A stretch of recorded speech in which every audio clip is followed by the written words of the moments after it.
Good evening. Boris Johnson once threatened to lie down in front of the bulldozers to block expansion at Heathrow, and he insists a third runway could still be stopped if he is still Prime Minister at the end of this week. In the last days of campaigning, Mr Johnson has again promised more stop and search and more police in the capital to address a crucial issue for voters here: how to stem the rise in violence. The crucial issue for him, meanwhile, is whether voters trust his promises. He spoke to our political correspondent, Simon Harris. Prime Minister, 134 people have died violently in London this year. When is the government going to be seen to be taking a lead? Well, obviously, one death from violent crime in London is too many. I do think that we need to get the numbers down. And you'll remember that when I was running the city, when I began to run the city about 10 or 11 years ago now, we had a similar spike in knife crime, and we had a very concerted campaign to get it down, and we did. First of all, you need to be looking at what's happening in the lives of the kids who are getting dragged into these gangs. And you need to be putting an arm around them, you need to be showing them the better alternatives, and so all that kind of stuff, the mentoring, the apprenticeships, the outreach schemes. But you also need to have a tough policing approach. So you need to back the police up, and you need police out on the street. So we're putting 20,000 more. How many of those will be in London? 1,369 in the first wave. 1,369 in London? In London. Okay. It still doesn't take the police numbers up to anything like it was in 2012. We will step that's the first wave, and we will keep those numbers coming. And I went to the Peel Centre a couple of weeks ago and saw them and talked to some of these young men and women who are absolutely fantastic people, committing to working to make our city safer, make London safer, and they will do an amazing job. They need backing up, they need proper support, they need legal and political support when it comes to stop and search, because stop and search is a controversial and a challenging thing to do. I also think it's the kindest thing to do. If a kid is coming down the street towards what do you say to people with a bladed weapon from communities in London who say it's discriminatory? Well, what I say, but you know, you and I have been around this trap many times, and I've talked to the parents of many kids who've been involved in knife crime, and actually very often it is the mothers and the fathers and mums and dads of those kids themselves who are most supportive of stop and search. Because after all, what you're doing when you ask a kid to produce the weapon that he, and it's almost always he, is carrying, you're not only helping to save someone else's life, you're probably helping to save that kid's life as well. So it's the parents who support it. Do you accept that trust is an issue in this election, and why should voters trust you? I do, Simon. Let me tell you, but they should look at what I say and what I do. Well, you said when you were elected MP for Uxbridge, you would lie down in front of the bulldozers at Heathrow. As Prime Minister, we've seen no evidence that you're inclined to stop the expansion of Heathrow. We've seen no evidence of the bulldozers either, if I may respectfully say. You've seen no evidence of you being inclined to stop the expansion. On that, Are you prepared to? Look at what our manifesto says. It's very clear that Heathrow is a private sector project that has yet to satisfy its very exacting legal obligations, both on noise quality and on air pollution. And indeed, the legal obstacles it faces, in my view, are still challenging. And you know, my position on it has been well known. Parliament voted for it, but my position remains unchanged. But you still would like to stop the third runway. On the big issue of what I say and what I do, when I was campaigning to be Mayor of London, I said I would cut crime. We did, by almost 20%. I said we'd have a huge investment in transport. Actually, we cut tube delays by about 30%.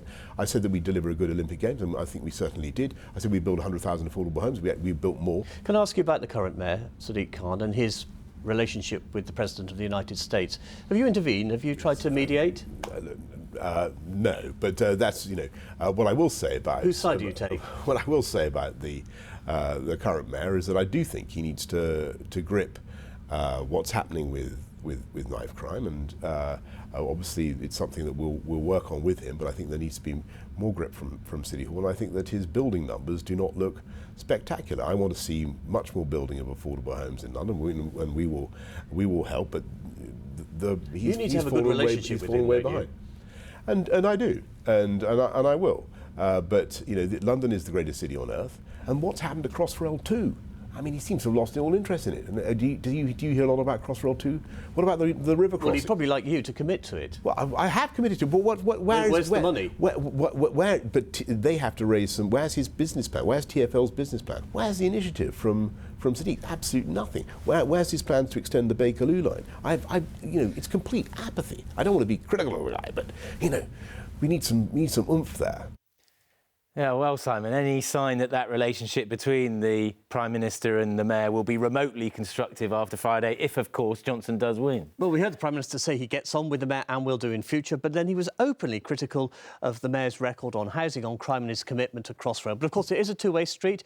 Sadiq Khan has been equally critical of Boris Johnson during this election, especially on police funding. Of course, it's important the Mayor of London and the Prime Minister have a good working relationship, but if Mr Johnson is re-elected and back in Downing Street on Friday, I don't think there's likely to be a truce anytime soon, because simply, once this election's over, we're on to the next one, the mayoral election. Mr Johnson will be openly campaigning for Mr Khan's Conservative rival. OK, Simon, many thanks. Now, it's little more than 48 hours until the polls open and Londoners put their cross in the box to ultimately decide who will be our next Prime Minister. It is an election called over Brexit, and in the cities of Westminster and London, that issue will dominate voters' decisions. Former Labour MP Chuka Umunna has left his safe seat in Streatham and switched sides to the Lib Dems, hoping to capitalise on the Remain vote. But can he persuade enough people to overcome the Tories' majority? Our political correspondent Simon Harris reports. Welcome to Picture Postcard London, home to tourist hotspots like Buckingham Palace, St Paul's Cathedral, the West End and Parliament. It's a tale of two cities, London and Westminster, which together form a single parliamentary constituency, and in this election, an unlikely battleground. In the 70-year history of this twin city seat, the voters have only ever elected a Conservative MP. But in this general election, there's a real contest, thanks to Brexit and a high-profile challenger. I will be standing for the leadership of the party. 4 years ago, Chuka Umunna was one of Labour's rising stars, hoping to be party leader. But earlier this year, frustrated at Labour's failure to oppose Brexit, he joined a new party and then defected yet again to the Lib Dems. We met outside a coffee shop in Pimlico. This is Remain territory, where a majority of voters opposed Brexit. The one thing people fear more than Brexit, in many respects, is Jeremy Corbyn in this constituency. Why it's absurd. That's why. So isn't that why it's going to be won by the Tories? No, because people hate Boris Johnson and they hate Jeremy Corbyn, and there is an alternative. Outside another coffee shop a few streets away, I found Mr Umunna's Tory rival. Nicky Aiken is the leader of Westminster Council and agrees there's a Corbyn factor on the doorsteps. People are concerned more about the Jeremy Corbyn country and the tax rises and some of these eye-watering policies that they are now saying they're going to deliver, particularly around nationalisation. Labour's candidate is Gordon Nardell, a barrister who perhaps wisely on a day like today chose to talk indoors. Have you found Jeremy Corbyn's a turn-off for Labour voters? What we found with talking to young people was that people who used to be disengaged by politics, felt politics had nothing to offer them. Jeremy Corbyn's been instrumental in bringing them into politics. They're voting and they're joining the campaign. The MP for the last 18 years, Mark Field, made headlines earlier this year when he forcibly ejected a Greenpeace protester from a banquet. It wasn't a good look. He's not standing again. What's Chuka Umunna's Achilles heel? Me. I have no Achilles heel because I've worked in this constituency since I was a teenager. Labour can win this. In 2017, we ran the Tories very close. But this is a two-horse race between Conservative and Lib Dems, isn't it? No, it's always been a two-horse race between Labour and the Tories. But the opinion polls suggest otherwise, and if they're right, it's between the Conservatives and the Lib Dems. Simon Harris, ITV News, Westminster. And here's a list of all the candidates standing to be the MP for the cities of Westminster and London. On to the election now, and those last few hours of the campaign. Tomorrow, on polling day, the canvassing stops, so candidates across the capital are having one final push to convince us to back them. Boris Johnson and Jeremy Corbyn stayed away from London today, but Liberal Democrat leader Jo Swinson was in Surrey, challenging in the Conservative heartlands. Our political correspondent Simon Harris has the latest. They used to call this stockbroker belt, the affluent suburbs of the home counties. Politically, true blue for eternity. But is that about to change? This is Walton-on-Thames in the Surrey constituency of Esher and Walton, held by the Brexiteer Foreign Secretary Dominic Raab, and where the Lib Dems think they can trigger the political upset of election night. The idea that Esher and Walton is no longer a safe Conservative seat would once have been unthinkable. At the last election, Dominic Raab won it for the Tories by more than 23,000 votes. The sort of majority that ordinarily would be near impossible to overturn. But Esher is where the Lib Dem leader, Jo Swinson, kicked off her final day of campaigning, because a new opinion poll suggests her party is within touching distance of winning this seat, but only if supporters of other parties vote tactically. The seats that have very big Conservative majorities that are now so vulnerable, and lots of the independent polling shows that that's the case, and it will come down to whether or not Labour voters in those areas take that plunge and vote tactically to stop those hardline Conservatives, and they can get a Lib Dem MP instead. The main party leaders, Boris Johnson and Jeremy Corbyn, both represented London constituencies, but their campaign visits in the capital have been few and far between. Instead, they concentrated their firepower elsewhere. The final day was no different. This could not be more critical, it could not be tighter. I'm just saying to everybody, the risk is very real that we could tomorrow be going into another hung parliament. That's more drift, more dither, more delay, more paralysis for this country. The latest opinion poll points to Labour possibly taking 2 London seats off the Conservatives, Putney and Chipping Barnet. I never, ever comment on opinion polls. The only poll that matters is the one tomorrow. We are campaigning all over the country with thousands of people out in the streets carrying a message of hope. A message of hope because that's what this manifesto represents. Whatever the polls suggest, there will inevitably be shocks and surprises. There are some politicians who are about to have their worlds turned upside down. Simon Harris, ITV News, Esher and Walton. Hello, I'm Sangeeta Candola with all the election news from London. As you've been hearing, London has bucked the national trend with Labour holding seats across the capital. It was a bad night for the Liberal Democrats, and there was a new Tory MP for Kensington, the most marginal seat in the capital. Our political correspondent Simon Harris has a roundup of the night's results. In London, voters were out of step with the national swing. Zac Goldsmith was among the high-profile Conservative casualties. The Environment Minister, who backed Brexit, saw his tiny 45-vote majority overturned by the Lib Dems, with Sarah Olney winning the seat for the second time in 3 years. We'll be working hard in Parliament to stand up for those who don't want a hard Brexit, who are going to suffer as a result of the economic and security issues we're going to face as a country. All good things must come to an end. But I do want to say that I'm over the moon by the results we're seeing nationally. It is quite extraordinary what the Prime Minister has done. In nearby Putney, another Conservative scalp, this time claimed by Labour. Local Wandsworth councillor Fleur Anderson won the seat previously held by former Cabinet Minister Justin Greening, who wasn't standing. This is a bright light in a dark night. I've been clear on my views throughout the campaign. Brexit will be damaging for Putney. But the Conservatives did manage to reclaim Kensington, won by Labour at the last election with a majority of just 20. It was very close, and I think we always knew it was going to be very close. I always saw this as a two-horse race between the Conservative Party and the Labour Party.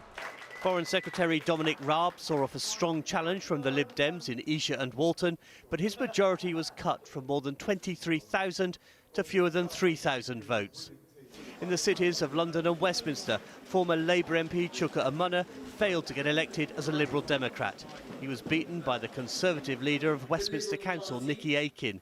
This has always been a Conservative seat.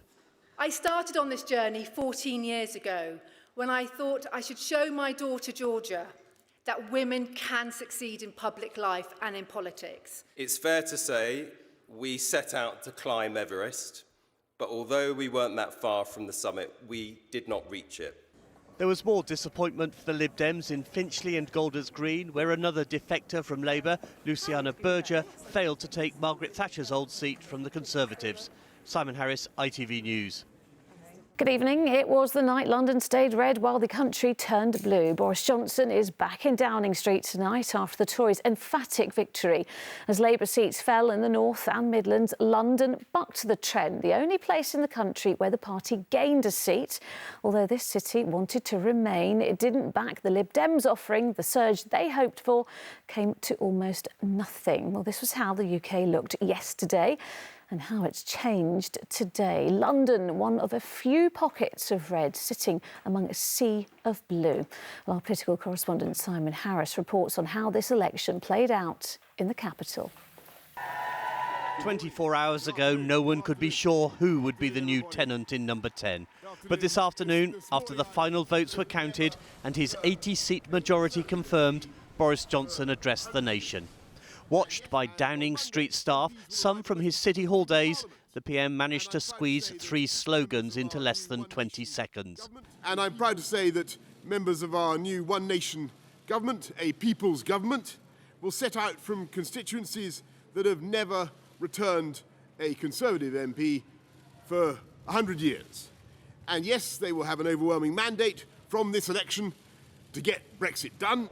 The first signs that London voters would play a minor role in Boris Johnson's landslide came in Wandsworth, where Labour took Putney from the Tories. In the end, this turned out to be the only Labour gain of the entire night. It's heartbreaking. I really did not expect this to be ice, but I've been in conversation and working together with my fellow candidates in other marginal seats across the country, and I just really imagined that we'd all go into Westminster together. Not far from Putney, the Conservatives suffered their other loss in London, Richmond Park.